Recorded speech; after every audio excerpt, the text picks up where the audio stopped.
This argument here with the leader of the Socialist Party. This article here with the leader of the Socialist Party in the United States, or one of the Socialist parties, anyways. There's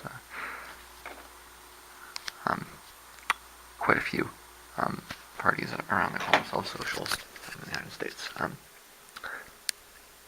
kind of like the PLS a little. I couldn't. I could never bring myself to vote for one of these dictatorship of the proletariat type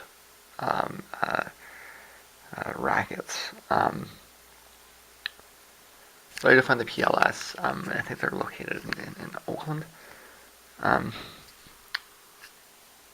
They write good articles, right? And it's useful, on that level. They're worth engaging with, but I could never vote for one of them, right? But I'm an anarchist, right? So I don't believe in all of this, taking control of the state, using the apparatus and all these kinds of things, right? I would rather support revolutionary politics and kind of see, a lot of anarchists will argue that once you put the communists or socialists, proto-communists, I think that in fact the word I'm looking for here is marxists, right? Once you put any kind of Marxist, Stalinists or trotskyists or maoists or anything like that, anybody that follows Marx's ideas of political economy, once you put any of those people in place, then the situation is just going to get worse. Because these people are in favor of extreme centralization, very authoritarian. They don't really believe in civil rights. And if that's what you want, then great. But the argument that you can somehow get from, a dictatorship to communism, that's a step backwards. It maybe made a little bit of sense, in Tsarist Russia. Although I do agree with Marx when he argues that you need capitalist phase in between, right? You can't just go from, what existed in Russia, which was like a 17th century society, and you're going to jump from there, you're going to skip over capitalism. You can't do that, right? And the same problem asserted itself in China, right? Although there may be an argument that the Soviet Union was the fastest way to capitalize Russia. We're going to make people's heads explode here when we start talking like that, right? But I couldn't support a socialist party for that reason. All of that stuff is just not going to actually get anybody anywhere close to communism. It's going to push people backwards in time.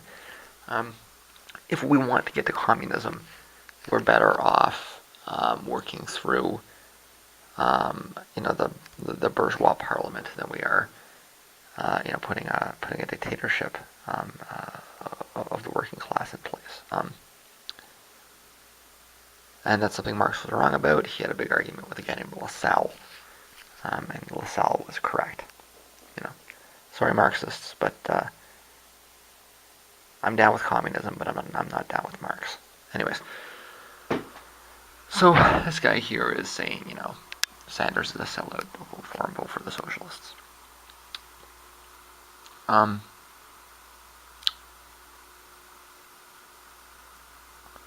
It's the kind of argument that,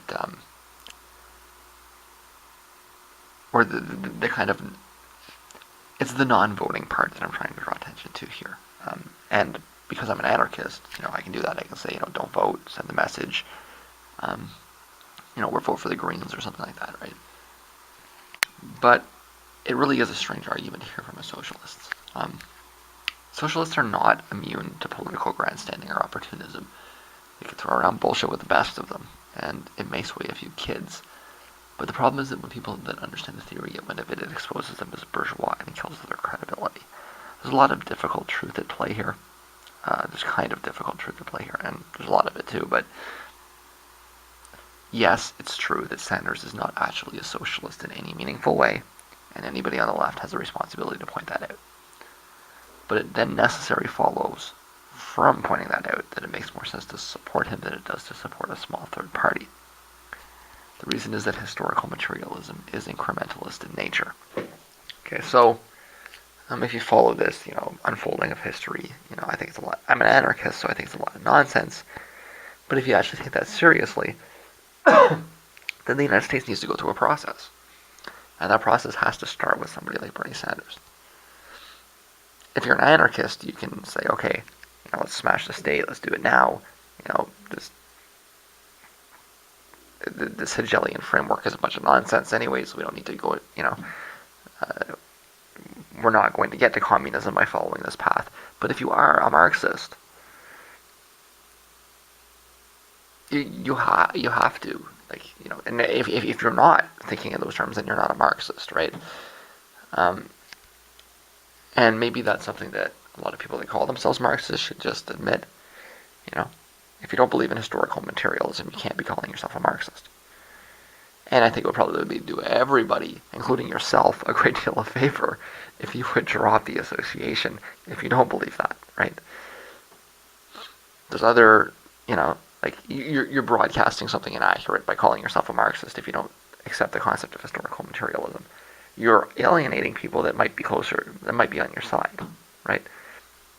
Because I'm sorry, anybody with really a serious, critical thinking facility or faculty really can't be accepting historical materialism in the year 2016, okay? Historical materialism is so badly debunked and really so ridiculous on the face of it. I mean, you would have had to have been pretty naive in the first place to think that this is legitimate. Today, after it's been ripped apart, you'd have to be a dipshit to think that there's anything of validity in the idea of historical materialism. Okay, even if you do acknowledge that there is some logic in it, the idea that we have to follow this path, or that you can predict the future, it's for as much as the Marxists wanted to call themselves scientists, they were really anything but. And historical materialism is deeply flawed because it's not science. It doesn't approach things using a scientific thought process.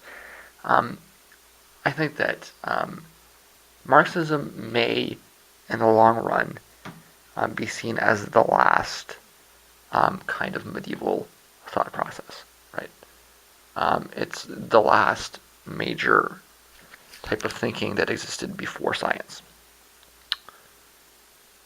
And maybe it's grappling with things, trying to synthesize things in ways that in the end, were seen as being nonsense, or that were unavoidably understood as nonsense, because they are nonsense.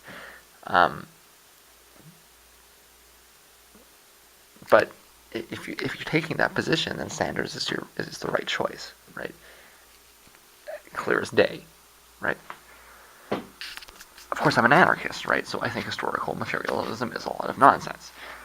But anybody that is walking around and calling themselves a Marxist, a trotskyist, a maoist, anything of the sort, really a Leninist, a Stalinist, if you meet somebody that calls themselves a Stalinist, you probably want to run. But anybody like that should be supporting Sanders as a necessary stage in transition. Again, I can duck out of that because I think that this whole Hegelian concept of things is just a bunch of nonsense. It's anti-science, pre-science. I reject the idea of the state reforming society. I want decentralized cooperatives. Okay, but no Marxist can get away with starting the large around supporting Sanders. And if you hear it from them, they're being disingenuous. There's not even a healthcare system. America is at such a primitive stage. There are places in Europe where, talk of communism is really not that outside of possibility in the short term, right? Because they've gone through a socialist stage. And here I am, saying this is a bunch of nonsense, but the part that's nonsense is the teleological part of it, right? It's starkly rational to suggest that before you can build a building, you need to build a foundation, right? the United States is really at such a primitive stage that talk of,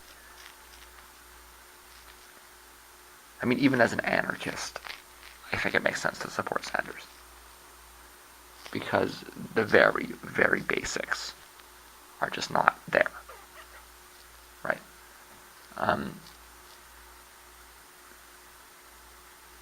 And I mean, it's easy to understand, right? It's went through a generation of self-destruction, right? But if you are a Marxist, you couldn't, you could not honestly argue that the United States is anywhere else besides a point where it needs to rebuild its capitalist foundation, right? If you are a Marxist, you should be arguing that the United States needs to adopt capitalism because it's not even there yet. And, what Sanders can do is he can bring in a softer, more distributive type of capitalism. But the United States is currently closer to being a feudal society than it is to being a capitalist society. So, this idea that we're talking about moving from capitalism to socialism, not in the United States. If you're a Marxist and you take this whole framework, you really should be thinking about moving from feudalism to capitalism, and you would have to support Sanders. Sorry. That's how it is.